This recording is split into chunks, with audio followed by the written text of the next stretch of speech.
Welcome to Round Hill Radio, the podcast from Round Hill Community Church. Through our conversations, we discover the holy and the ordinary, find moments of grace and peace, and redefine what we're talking about when we talk about faith. Welcome to Round Hill Radio. I'm Leslie. I'm Ed. Hey, Ed.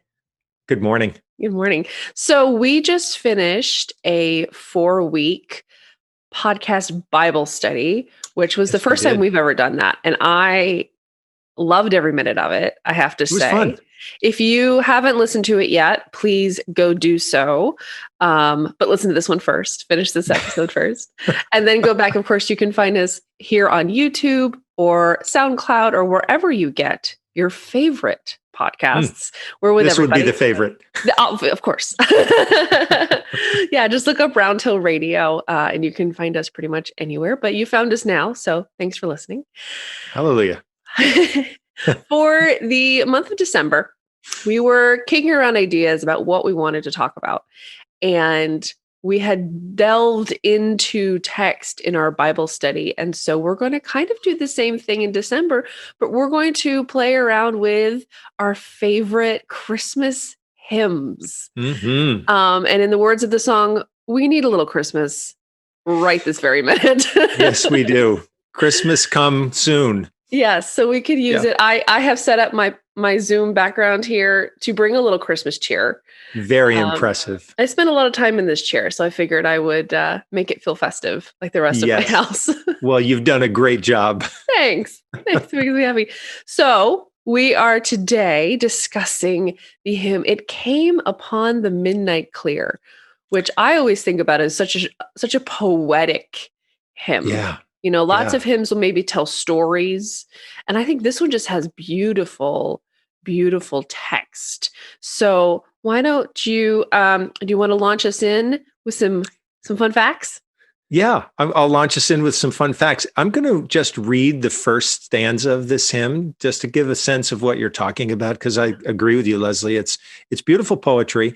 And actually, part of the key to this is that Edmund Sears, who was the composer or the writer of the words, was a poet. He developed that fondness for poetry early in life, and certainly practiced it in college because he won a poetry award when he was an undergraduate student. So this, I have to just confess here, full disclosure, this is actually one of my favorite Christmas hymns. And so I was really glad that we had an opportunity to discuss it. So this is the first stanza. It came upon the midnight clear, that glorious song of old, from angels bending near the earth to touch their harps of gold. Peace on the earth, goodwill to all, from heaven's all gracious King. The world in solemn stillness lay to hear the angels sing. That's so wonderful.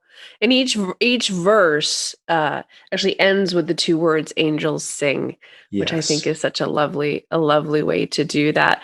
I was reading about him and about his writing of this hymn. Mm-hmm. And remember, when we say hymn, we mean the text. As a friendly reminder, we'll also talk about the tune that I'm sure you were singing in your head while Ed was reading that. We'll talk about that in a minute. There isn't mention of Jesus in this hymn. That's right. And that's for a particular reason, isn't it? I think so. So part of the background to Edmund Sears, I'll just give a quick little snapshot and then get to your question. He was born in Western Massachusetts, so he's a native New Englander. And here's the little fun fact that I was mentioning to you, Leslie, but I'll share.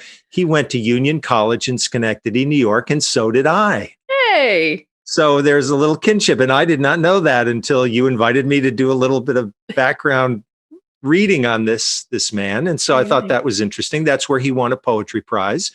He went to Harvard Divinity School. And his religious background is that he was a Unitarian. And at the time, Unitarians distinguished themselves from other Christians who were Trinitarians. So in our language and in the music that we enjoy at Round Hill Community Church, there are frequent references to God as Father, Son, and Holy Spirit. So this is a very ancient view that God is one, but is known in three different expressions: as Father, as Son, as Holy Spirit. We would say then today, one God, mother of us all. Mm. So that language was not language used by Unitarians who believed in one God. They tended not to believe in the divinity of Jesus Christ. So those two views distinguished them from many other so-called Orthodox Christians of the day. And so I suspect that's why Sears did not make a reference to Jesus in this hymn. He does make a reference, however, to heaven's all-gracious King. So I think he's referring to God there. And Unitarians believe that Jesus was an inspired prophet, was a wisdom teacher, and a person of spirit, but they didn't view him, for the most part, in terms of that divinity. I did find an interesting reference in one of Sears' writings where he claimed that he did believe in the divinity of Christ. So that actually distinguished him from the Unitarians.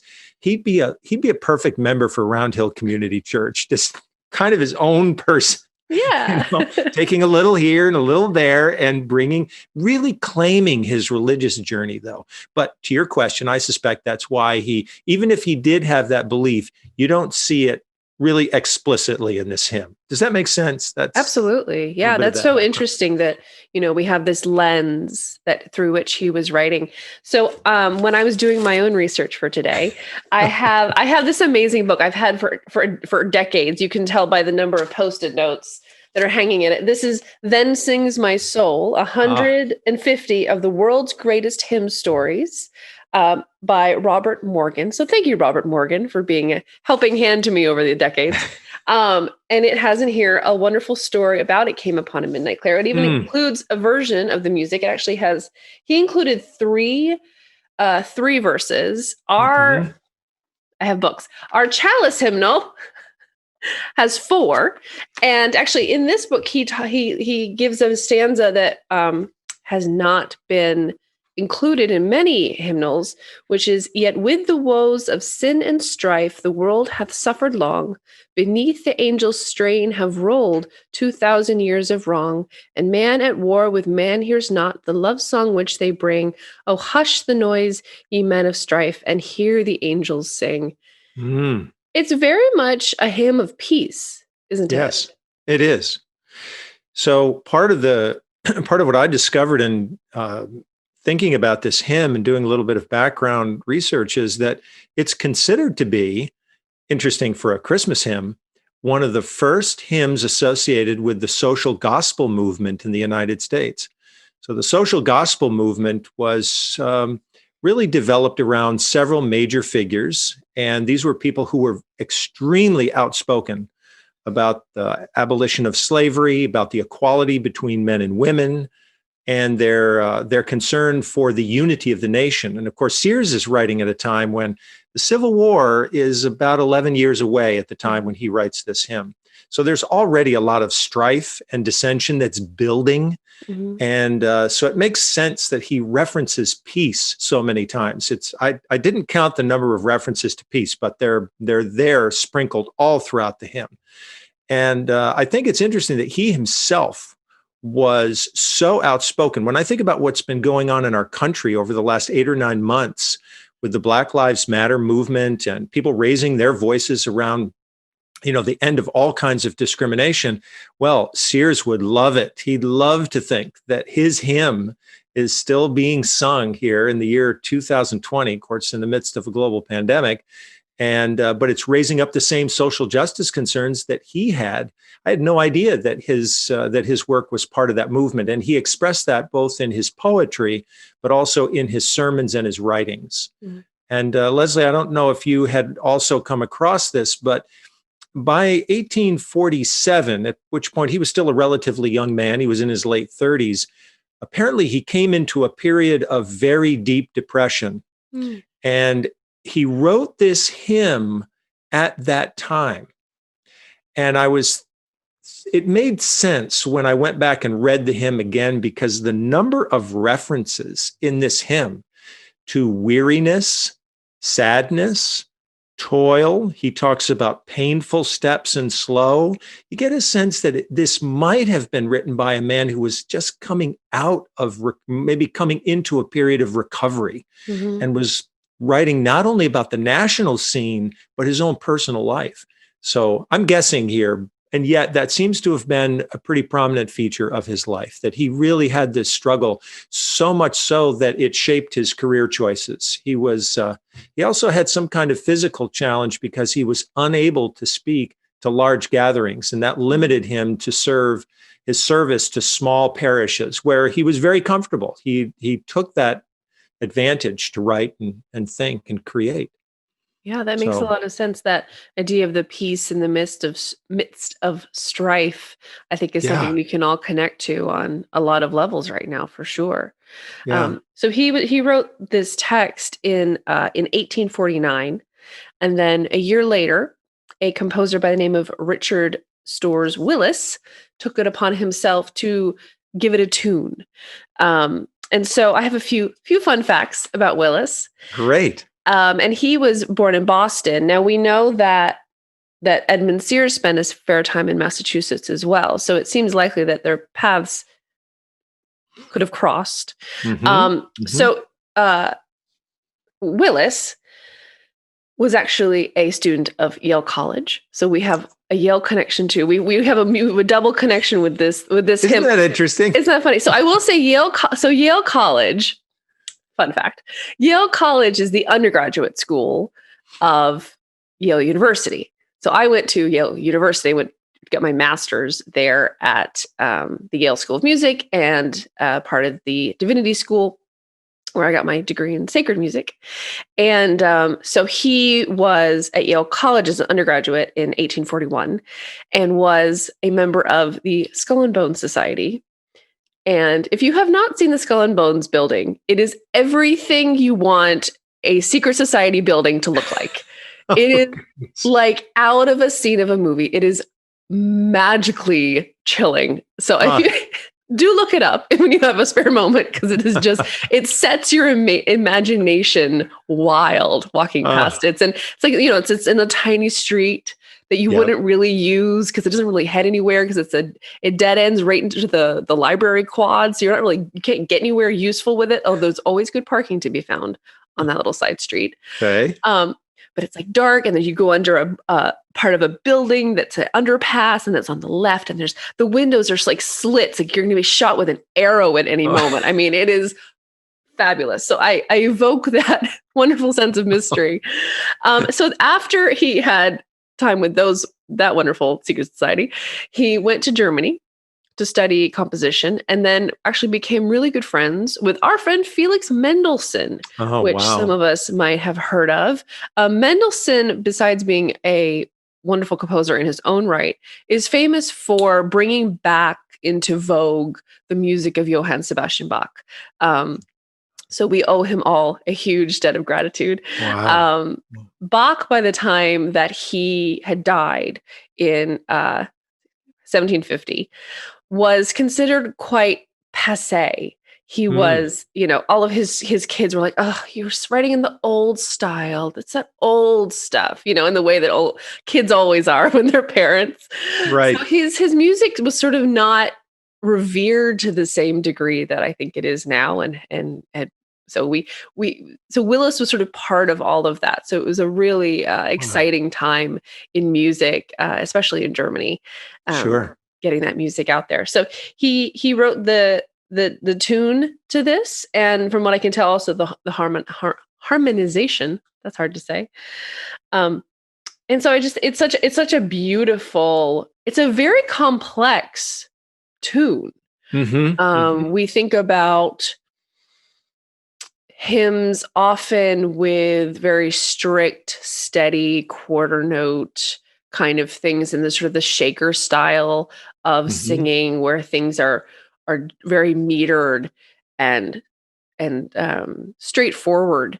And this tune is lilting and jumps around, and you have an octave leap on the third line of it, which is not easy to sing. This, I would not consider this an easy to sing carol.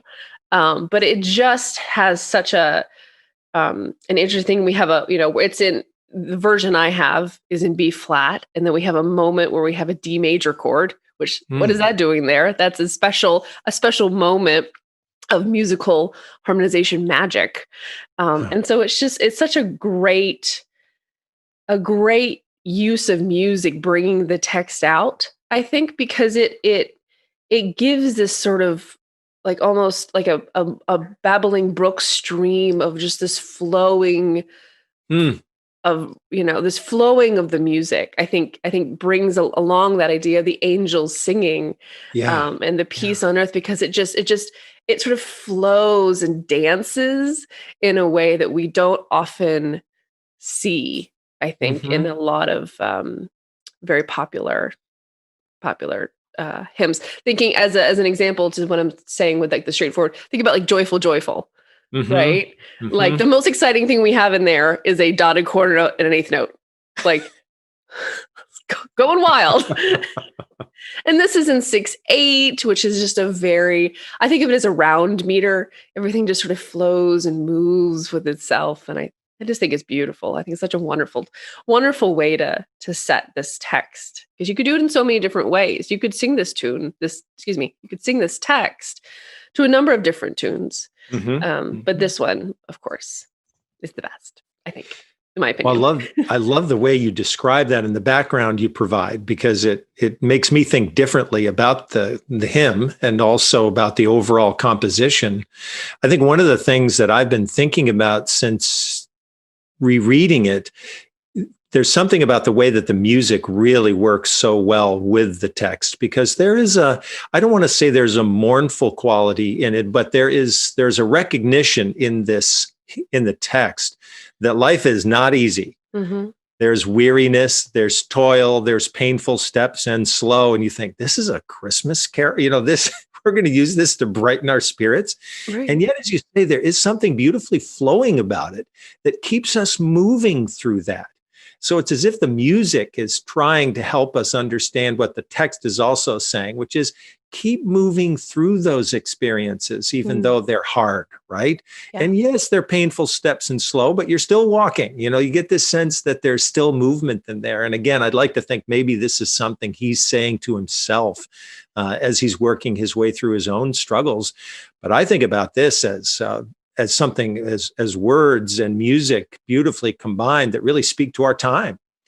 I've heard in the last few days, as more and more information has come forth about a vaccine, the lifting of spirits. People are saying, "Oh, I'm beginning to feel a sense of hope and optimism," and so on. We still know that we've got some time in front of us, and there are uncertainties along the way.